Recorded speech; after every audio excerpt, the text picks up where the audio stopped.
Hey guys, welcome to another episode of Better Body Radio, and today we're doing a little bit of a special episode. So I'm currently sitting with my phone on at the moment, and we're actually recording this podcast live on Instagram TV. So we're going to dive into a topic today that I've actually had from a few, both clients, but also in some recent consultations as well. We do get quite a few new, when some of the consultations that we start conducting, we are attracting a lot more kind of intermediate advanced clients as well, which is fantastic. So obviously it's great to work with those individuals. And one of the topics that we often get asked is the kind of way that we go about training people. And so I thought that'd be a great topic to dive into. And one of the that we often get is like, I see some people doing this kind of like 2 sets only approach. I see these people doing like 4 or 5 working sets. What's kind of optimal for getting maximal hypertrophy, or in other words, maximal muscle gain? So I thought, let's just dive into that topic. So let's get started. How many sets do we need for maximal muscle gain? Well, I think before we even start diving into, sets, periodization, programming, really what it comes down to is you have to kind of start with, executing the perfect rep. A lot of people want to skip past kind of exercising properly and executing each exercise with the real purpose and intent that it's meant to get. So Marina says all of them, brilliant. All of the sets, every single one of them. So a lot of people want to just kind of dive into, well, I want to know the perfect program. I want to know the perfect body part split. Is it bro split? Is it push-pull legs? Is it, whatever it is? And the reality is that it all starts with executing every single rep with the ability to combine 2 things. 1, really, really accurate execution and intent. And 2, the ability to actually work hard, because there's no point in having the ability to squeeze pink dumbbells all day and all year long, but not make any form of progressive overload. We still have to look to achieve a progressive challenge over time, but then to the same token, we can't just continue to achieve a progressive challenge or overload without all of the, sorry guys, just gonna put this in. Just realized that might not have actually picked up any of what I just said. So I'm gonna kind of start from the top again, guys. So apologies for those that are gonna have to go through this dialogue again. So there you go, live on air. We just got me absolutely messing up or hashing up the start of the podcast. So bear with me, guys. Going to start again. Hey, guys. Welcome to another episode of Better Body Radio. And today we're doing a very special guest episode. Unfortunately, the guys who are watching live on Instagram TV are having to listen to me record the start again because I've got to put my earphones in. So what is going to be the topic today? Well, today we're going to dive into how many sets for maximal muscle gain. Now, the cool thing about this episode is I decided to record our Better Body Weekly live on Instagram TV on the Better Body Collective Instagram account. So we're running that at the same time as recording the podcast. So this is the first time we've done that. And who knows, maybe it's something that we'll do in future when we're recording our non-guest episodes. So that might be a cool thing to keep doing. So Marina and Mr. Ignite Coaching, apologies for you having to listen through all of that again. So let's dive in. How many sets is optimal for maximum muscle gain? Marina's answer to that question is all of them over on Instagram TV. That leads to an interesting kind of conundrum, doesn't it? Because we get to a point where it's like, oh, if it's all of them, what does all of them mean? Does that mean we just do perpetual sets forever and ever and just get all the gains? Unfortunately, there's a point of diminishing returns. So theory unfortunately squashed, Marina. But it's an important question to ask because there's a lot of different camps with regards to thought beliefs are what really drives hypertrophy. In other words, hypertrophy is just a fancy word for the muscle signaling process, like actually building muscle, laying down new tissue. You have camps that are very much, minimal volume as possible and super high intensity. Then you have another camp, which is all about, it's all about progressing volume, then tapering off, and then chasing more volume again. But the one thing that seems to be common between these 2 schools of thought is that at the end of the day, they have to work hard. We have to work hard, and we have to be able to work hard within whatever the relevant volume is to achieve a stimulus that's actually going to drive an adaptation. That's ultimately the key thing. So personally, I don't sit in either camp. I've trained in both ways. I currently train in a bit more of an intensity focused way, where it's a lot more about minimizing volume and driving intensity. Now, I can also give arguments as to why that might be beneficial for me, but maybe not for someone who's new or intermediate. But we'll kind of get into that.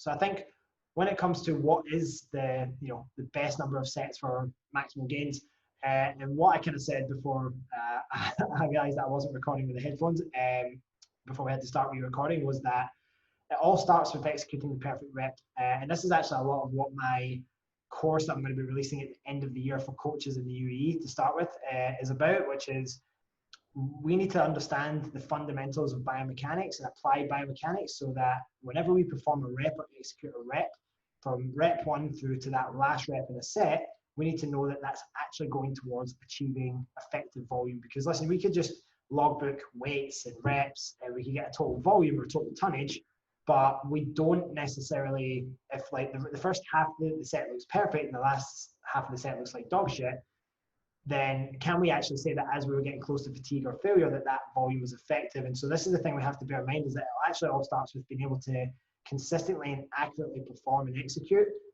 intentful reps that actually achieve the outcome that we're looking for, all the way through from the first rep all the way through to those last reps where we're kind of getting that close proximity to failure, and or ideally to failure if that's the aim of that particular set. So that's the big thing, is that we need to be able to start with the perfect rep. Then the second point is going to be, well, what's the stimulus we're trying to achieve? Because the set and rep and kind of intent behind the set is actually going to be down to what type of stimulus are we wanting to elicit from that training. If we want to create strength and neurological adaptations, then that's going to require a certain loading parameter. It's going to require a certain set and rep setup. It's going to require a certain rest period structure around it, because in order to repeat maximal loads, we have to take sufficient rest between bouts and efforts. Matt, how are we doing, sir? Hope you're well. And so, that's if we say we're driving a neurological stimulus. If we're wanting to drive, for example, more of a kind of mechanical tension stimulus, we want to be then looking at, okay, are we taking, loads through their full range of motion to the intended contractile range? If we're trying to work that kind of more mid to lengthened or mid to shortened, are we using sufficient loads and working through that full range of motion? And it might be that actually we're going through a phase where we want someone to become much better at nutrient partitioning. So say we want them to improve their conditioning, improve their ability to use either fats or carbohydrates as a fuel source. We then might set up the parameters of a training plan for more of like a metabolic phase. And this is where a lot of these programs like German body composition and incomplete rest methods like, Gironda and all those sort of things come into play and can be very useful tools. And so in that particular situation, it's very unlikely that you're going to be able to load maximally, because there's just such incomplete rest that it's just not the goal of that particular phase of training. The goal is much more about achieving that kind of metabolic stimulus that we're looking for. So again, it's always going to come down to what's the stimulus we're trying to drive. So then say, for example, we've decided on the stimulus we're going to take. That's also going to dictate what the sets are going to be. Now, just to give you an example, maybe what I'm kind of following at the moment, just so it gives it maybe some form of context. I'm following what's called Fortitude, which is developed by a guy called Dr. Scott Stevenson. It actually utilizes a couple of different methods. It has 2 days, which is it's a mixture of intensity and volume. And it kind of does say, for example, lower loading and upper pump. And so if we look at the loading half of those initial 2 sessions, it's minimal working sets, like 1 or 2 maximum working sets, and those sets are taken to complete muscular failure. It's driving a high amount of mechanical tension. Potentially a little bit of mechanical damage. You're not really going to avoid that when you take it to that kind of proximity to failure. And you get in, you take the work and the stimulus, and you get the hell out. When it comes to the pump work, though, that's a much higher rep range, and it's also like kind of few sets as well. And to be honest, the Fortitude training system isn't particularly high volume anyway compared to some of the other popular programs out there. But it's all about just achieving that metabolic stimulus. So the rep ranges are more like 15 to 25. Whereas if you look at something, say, for example, like a GBC, a German body composition type setup, where you've got incomplete rest and things like that, and you're trying to get that metabolic adaptation, you've actually then got, for example, 3, potentially even 4 sets. And I know there's even advanced GBC protocols which even have as much as 5 working sets for an exercise. If you look at like Gironda, where it's like fewer exercises, maybe 4 exercises in a session, it's kind of 8 times 8 with really limited rest periods. I think it ranges anywhere from 30 seconds to a minute, depending on the protocol that you're doing or how advanced you are. So you can see that there's a ton of stuff in play with regards to how many sets and how many reps you do, depending on what you're trying to do. Now, that's just based on the desired stimulus, and that's just based on the ability to execute perfect reps. Then we move on to the actual ability of the individual. Now, the type of programming and the type of rep and set structure, a lot of it's going to be down to how experienced someone is and their capacity to be able to push in their training. So if we get someone who's an absolute beginner, and I think I've seen this a lot, and Matt, maybe you can agree as well, though, if you're still here. I've seen a lot of coaches kind of like, they see the likes of like our coach, like Callum Rystrake, and some of the muscle mentors, some of the top guys in the industry working with all these physique athletes, and they have, their gym pop clients do like a top set and a back off set, and I just think shake my head, and it's just like, hold on a minute, like this person isn't getting even close to their potential failure point, and even if they could, they've not got the strength or the capacity to even be able to create a sufficient stimulus within 1 to 2 working sets. So it doesn't really make much sense for a kind of beginner or even some early intermediate clients to even be utilizing those sort of methods. Generally speaking, as a rule of thumb, the more experienced a trainee is and the higher their ability to create output in a particular set, then their ability to get a higher stimulus from less volume is much higher. So for example, I've been training for a long time, like 14 years. I can do 1 or 2 working sets of an exercise and I can absolutely bury myself in that set because I know how to train hard, I know how to work hard, and I know how to really take it all the way to full mechanical failure. Whereas someone who's maybe a beginner or an intermediate, first of all, they're just not strong. So they just don't have the ability to use sufficiently high loads to elicit those sort of responses. And then 2, they just don't have the mastery of the movements to be able to control that under fatigue. And then 3, they're just not got the base to be able to get there. And so in that situation, really for them, the first 1 or 2 sets are just going to be kind of just getting the engine warm and just kind of accumulating fatigue. And then for those individuals, it's much more likely that 3 or 4 working sets is probably going to be a bit more beneficial as far as achieving a response, potentially.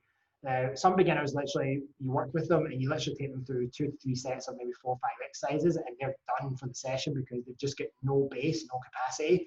And this is why, completely separate topic, that building an individual's aerobic base, regardless of what level of training you're at, is so important, and how important it is to maintain a certain level of aerobic fitness. So it's going to come down to a couple of things. It's going to come down to the ability of the individual. Are they a beginner?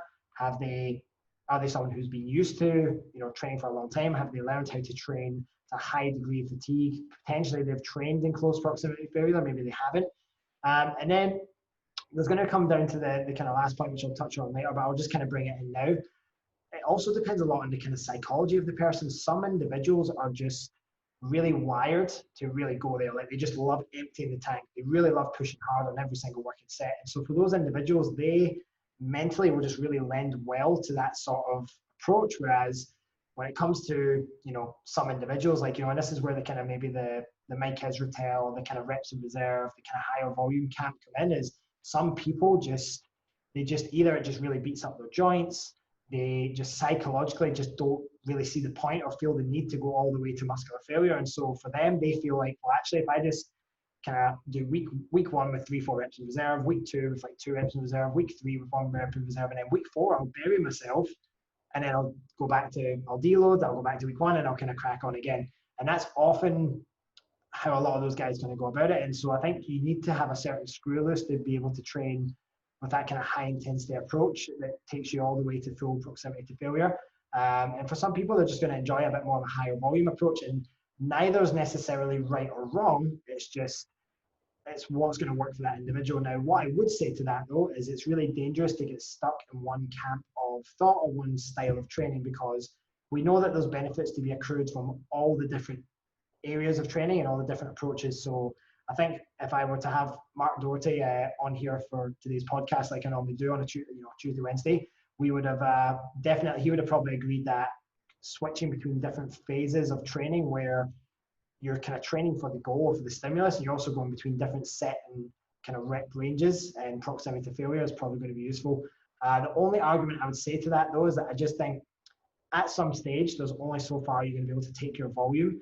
And so at some point, I think this is definitely more relevant to advanced. Like when you're someone who's been training for a long time, like say like 5, 8, 10 years plus, you've kind of been consistent for a long time, you've got all those training hours under your belt. I just think for those individuals, there's only so much volume you're going to really be able to push, and at some stage you have to learn to work harder and get stronger. And so that's another thing that we're going to have to consider, is that as well. And then probably the second to last point is going to be recoverability capabilities. So we've got a couple of things to bear in mind here. We've got to look at, if we just look at the training in isolation, how well is someone able to actually recover between sessions? And ultimately, that's the thing that's going to dictate a lot of their initial training setup. It's going to dictate, what sort of volume, intensity, or sort of loading and frequency that they're actually going to be able to handle on a week-to-week, session-to-session basis. And so looking at the recoverability capabilities of that individual is, again, multifactorial, because you could have someone who's super advanced, but they're going through a period in their career, for example, where they've got tons of work stress on. They're maybe not sleeping as much. They've just got a high amount of what we call allostatic load, where they've got a lot of external stressors, a lot of physiological stressors, environmental stressors.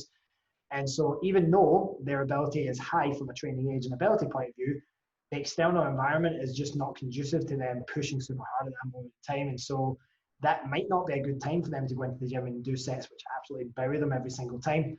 However, if someone's like literally got all the stars and moons aligned, their sleep is great, their food is great, their libido's on point, mood is there, you know, they're just in the zone and they're just up for it and they're ready to just go in and tear shit up, then yeah, like they might be someone who is in a great place to go and do that style of training. However, that other guy that I mentioned who's going through a tough time, super stressed and everything else, it might be that actually this is a phase where they could just go through a bit more of a kind of higher volume, but like further away from proximity to failure, like maybe leaving 2-3 reps in the tank. And that just might be a good thing for them to do at this moment in time, because the kind of the fatigue, reward to fatigue ratio, stimulus to fatigue ratio, as Mike Israel likes to call it, it's just not worth creating that much fatigue for that stimulus. And so they might just decide, well, I'm going to get enough of a stimulus just to maintain where I'm at the moment, but I'm just going to minimize the amount of fatigue that I place on my body and the recoverability demands of these training sessions. So recoverability capabilities is huge. How someone's sleeping, how stressed they are, all the environmental stuff that's going on in their life as well. And then last but not least, it's always going to be the individual response and preference. Because listen, you know, research is great, and as much as, and I think Matt even mentioned this, you know, on one of his recent posts, evidence-led or evidence-based, I so agree, because you know, the evidence-based community is very much based on, well, the literature says this, but we know that things don't exist in a silo or an echo chamber. It's very much a case of, you look at the research, it reports average findings. There's outliers on those, so either ends of the spectrum, there's non-responders, there's no responders, there's all these different individuals that we have to take into account. And what happens if you're an individual that you don't actually fall within the mean finding of what the research says? What if you're one of those outliers or one of those no responders, non-responders? So we have to look at what's your individual response to a protocol. It might be that you do like those kind of super high, you know, volume, and it just keeps tearing you down. You don't actually see like you're getting any growth. If anything, you just feel like you're just not really getting anywhere. Then all of a sudden you taper down the volume, you take yourself a closer proximity to failure, and it suits your body much more to go that lower volume and higher effort. But then the opposite could also be true as well. So it's very much looking at, you know, your own, always we have to kind of look at our own N of one, you know, and we ideally, any good coach is going to do that for their clients. They're going to take an N of one approach where, right, what am I seeing from a response from the person in front of me? What's the data that I've collected, both in terms of their programming, their lifestyle? Ideally, you're capturing stuff like their health markers, maybe things like their biofeedback. So it's just their subjective feelings of how energetic they feel, how rested they feel. You know, do they feel like high readiness and motivation to train? All that sort of stuff is stuff we need to know. So, and then, like I mentioned earlier, preference. So that, I think that kind of covers everything I would say. So if you had to ask me how many sets for maximal muscle gain, unfortunately, I'm going to leave you with that age-old industry answer. It depends. However, what it depends on is hugely nuanced and it's hugely contextual. And so that's something that I could never give a definitive answer. And I don't think any coach could ever give a definitive answer on, because we need to know so much about that individual. And we also need to see how that individual responds over time.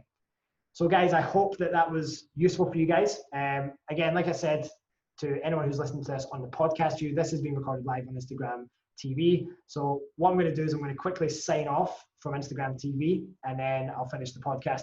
Guys, thank you so much. I'll see you next week.